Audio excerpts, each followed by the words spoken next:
Warren Buffett has received a lot of criticism for his thoughts on modern digital currencies like Bitcoin and NFTs.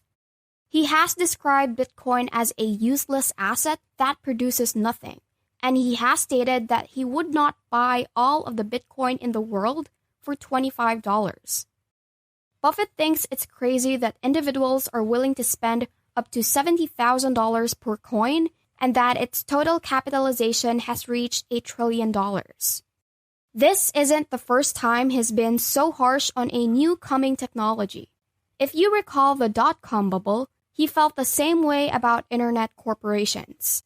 His close friend Bill Gates attempted numerous times to encourage him to invest in such businesses as Microsoft, but his response was always the same.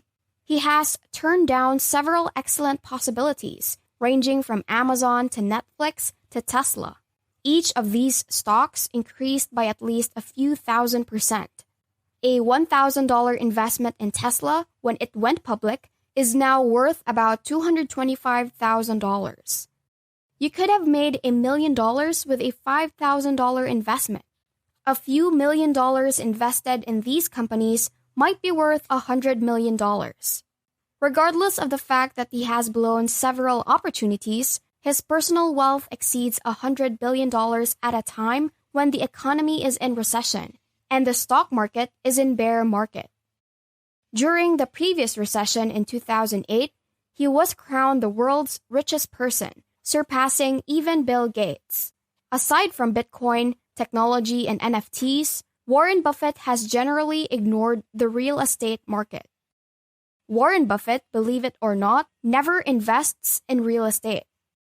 He has only bought a single real estate, a house in 1958 in Omaha, Nebraska, for $31,500, approximately $285,000 in 2020, and has lived in since then.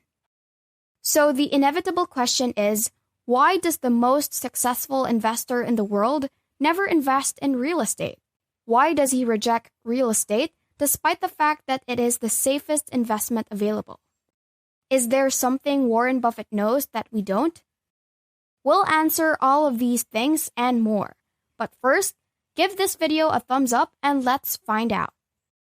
You may criticize Warren Buffett's investing techniques all you want, but it won't change the fact that his dedication to his plan has resulted in him outperforming the S&P 500 by 84% over the previous 20 years, making him the most successful investor of all time.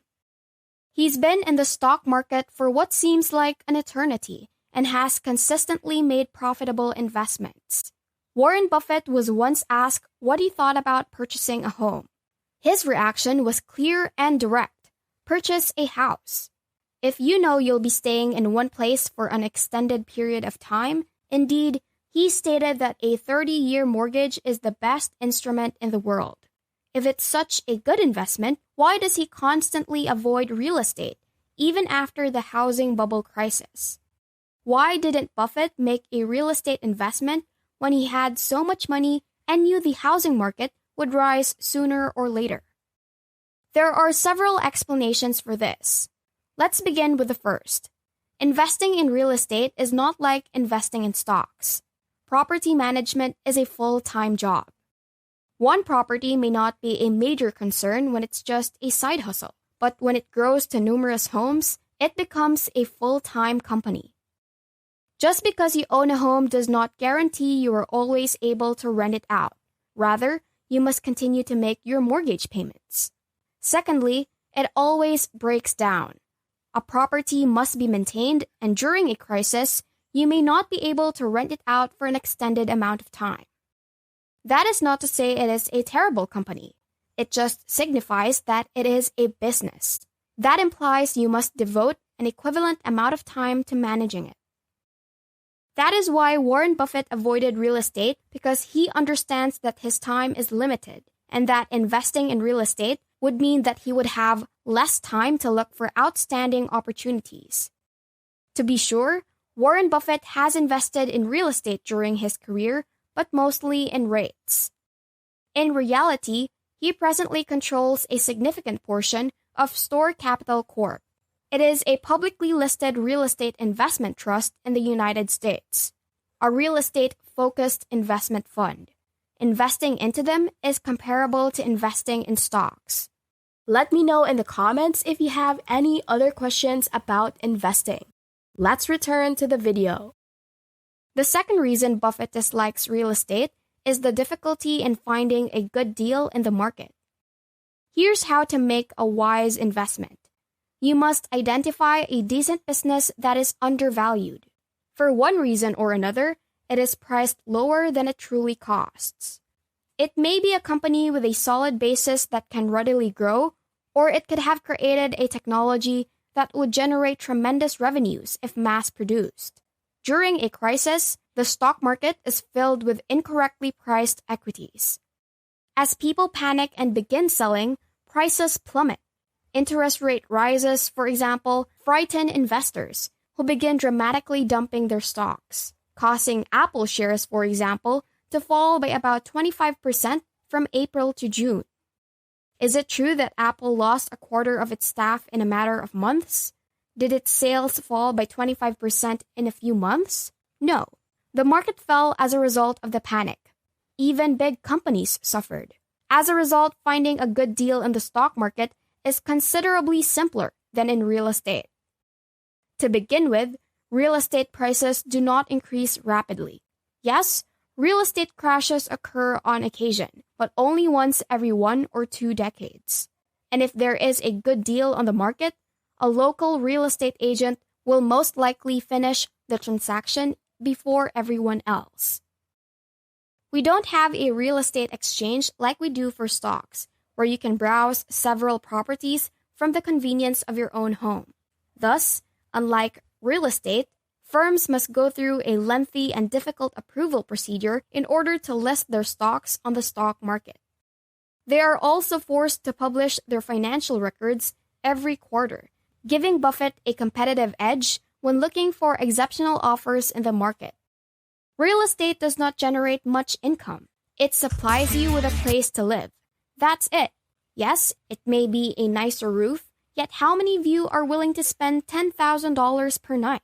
A business, on the other hand, may expand up and grow indefinitely. In 2018, Buffett bought $36 billion for a 5% share in Apple. In a few years, when Apple surpassed the $3 trillion market cap, his investment soared to $160 billion, and he has also received monthly dividends from Apple, averaging around $775 million each year. He could never have done anything like that in real estate, and it isn't even his biggest deal. Buffett invested $25 million for See's Candies in 1972, and he has earned $1.35 billion since then. Even after accounting for Berkshire's $32 million investment in the company over the years, this is an exceptional return on investment. Third reason is that the stock market just has more money than the real estate market. It's a simple fact. As of 2021, the U.S. real estate market is worth around $3.7 trillion. The stock market, on the other hand, is worth around $94 trillion. The stock market includes the housing market. That is why there isn't a single real estate investor who is ranked as the world's top 10 richest persons. They have all developed something or launched some sort of company. Shaw Key, a 91-year-old real estate entrepreneur who ranks as the 29th richest person in the world with a $28.6 billion net worth, is the richest real estate investor. He's not simply an investor. He is a Hong Kong-based real estate developer. Donald Brent is the richest real estate developer in the United States, with a net worth of only $17 billion. Despite all of the potential in the stock market, Buffett intends to make the most of his time and expertise. Why would he invest in real estate when he can make over $1 billion in the stock market? His dedication to his strategies and ideas is what makes him so successful in the first place. He never changes assets simply because they are popular. Perhaps the most significant lesson we can take from him is this. Buying a property is a good option if you want to live someplace for a long time.